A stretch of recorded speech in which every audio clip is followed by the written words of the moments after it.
Hello বন্ধুরা, শ্রাবণীর Bengali কিচেনে সবাইকে স্বাগত। আজ আমি আপনাদের সঙ্গে একটা নতুন রেসিপি শেয়ার করছি, ক্ষীরের ভাপা পিঠে। তো ক্ষীরের ভাপা পিঠে বানাতে গেলে কী কী উপকরণ লাগবে চলুন আমরা জেনে নিই।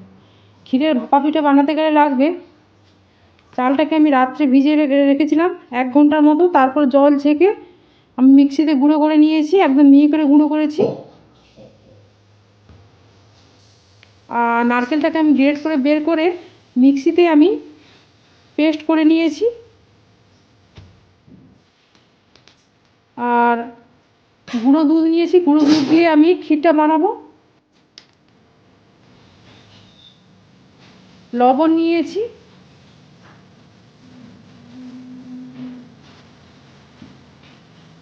আর আমি গুড় নিয়েছি।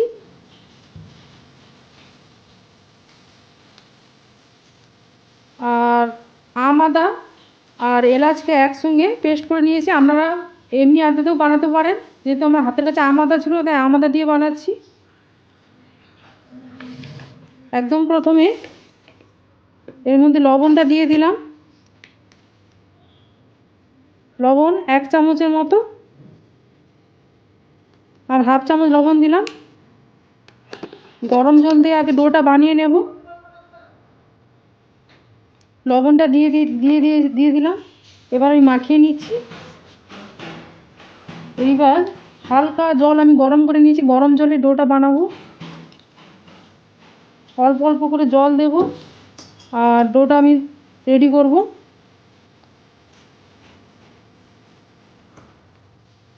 মাখানোর পর দেখাচ্ছি। দেখুন বন্ধুরা, আমি ডোটা বানিয়ে নিয়েছি। আর মিক্সিতে চালটা গুঁড়ো করার পর আপনারা শুকনো গুঁড়ায় একটু গরম করে নেবেন, তারপর হালকা গরম জল দিয়ে ডোটা বানাবেন, তাহলে পিঠেটা বানানোর সময় ফেটে যাবে না। এরপর আমি ক্ষীরটা বানাবো।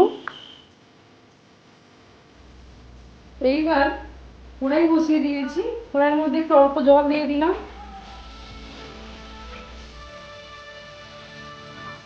বেশি জল দেবো না, জলটা গরম হলেই আমি আমল দুধটা দেবো। আপনারা গরু দুধেও বানাতে পারেন। জলটা গরম হয়ে গেছে, এবার আমি আমল দুধটা দিয়ে দিলাম। আমল দুধ দিয়ে ক্ষীরটা বানালে খুব ভালো টেস্ট আসে।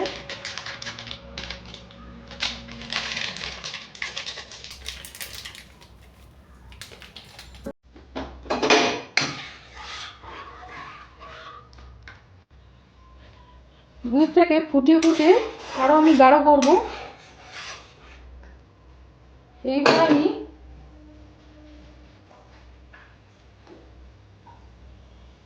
গুড়টা দিয়ে দিলাম।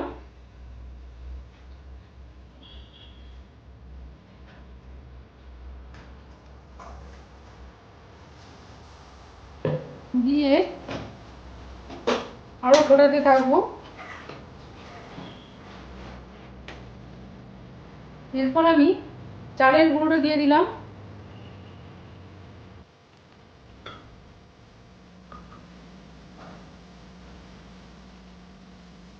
আর আম আদা আর এলাচ বাটাটা দিয়ে দিলাম। দিয়ে এটাকে কন্টিনিউ নাড়তে থাকবো। এটা 3 ভাগের 1 ভাগ হয়ে যাবে, তখন আমি নারকেলটা দেব। দেখুন বন্ধুরা, একদম গাঢ় গাঢ় হয়ে এসছে ক্ষীরটা। এইবার আমি মিক্সিতে পেস্ট করে রাখা নারকেলটা দিয়ে দিলাম। নারকেলটাকে একটু পেস্ট করে দিলে ক্ষীরটা খেতে ভালো লাগবে। দিয়ে ভালো করে মিক্স করে আরও কিছু সময় কন্টিনিউ নাড়তে থাকবো। দেখুন বন্ধুরা, কত সুন্দর বসে গেছে ক্ষীরটা। নারকেলের ক্ষীর আর গুড় দিয়ে বানিয়েছি। গুড়ের ফ্লেভার আর আমের ফ্লেভার দুটোই পাওয়া যাচ্ছে, যেহেতু আম আদা দিয়েছি। আপনারা এমনি আমটা বানাতে পারেন। আর একটা আমি কথা বলে নিচ্ছি, আপনারা ঘি অ্যাড করতে পারেন, 1 থেকে 2 চামচ ঘি আপনারা অ্যাড করতে পারেন। এবার আমি এটাকে নামিয়ে দেবো। নামানোর পর দেখাচ্ছি কীভাবে বানাতে হবে। দেখুন বন্ধুরা, ক্ষীরটা বানানো হয়ে গেছে, এটা আমি নামিয়ে নিয়েছি। আর ডোটা আমি রেস্টে রেখেছিলাম 10 থেকে 15 মিনিট। এইবার এটাকে আমি লেচি কেটে নেব। ডোটা মাখানোর সময় একটু জল লাগে, জল কম হলে ফেটে যাওয়ার সম্ভাবনা বেশি থাকে। আর চালটা গুঁড়ো করার পর আপনারা শুকনো কড়াই একটু ভেজে নেবেন, ওটা আমি দেখাইনি, আপনারা করে নেবেন। আমি মিডিয়াম সাইজের লেচি কাটছি। লেচি কাটার পর দেখাচ্ছি কীভাবে বানাতে হবে। লেচি কেটে নিয়েছি, এইবার আমি যেটা বানাচ্ছি হোল বানিয়ে নেব। সঙ্গে সঙ্গে বানাবেন, বেশিক্ষণ ফেলে রাখলে ফেটে যাওয়ার সম্ভাবনা থাকে। দিয়ে এইবার ক্ষীরটা দিয়ে দিলাম,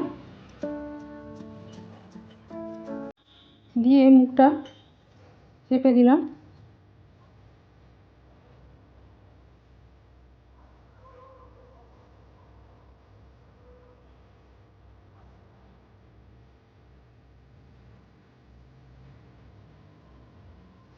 বানানো হয়ে গেছে। আর ছিদ্রযুক্ত বাটি নিয়েছি, এই বাটির মধ্যেই আমি বানিয়ে রাখছি, এটার মধ্যে আমি ভাপাবো।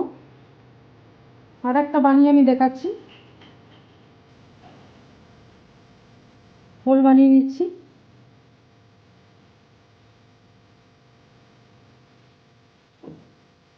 দিয়ে ক্ষীরটা দিয়ে দিলাম। গুড়ের ক্ষীর খেতে এখন খুব ভালো লাগে শীতের টাইমে। দিয়ে মুখটা চেপে দিলাম।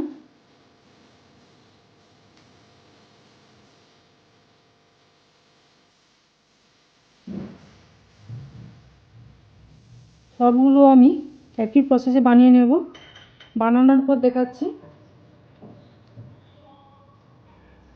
দেখুন বন্ধুরা, সবগুলো আমি বানিয়ে নিয়েছি। এবার আমি হাঁড়িটা বসিয়ে দিলাম আর গ্যাসটা অন করে দিলাম। এবার আমি জলটা দিয়ে দিলাম।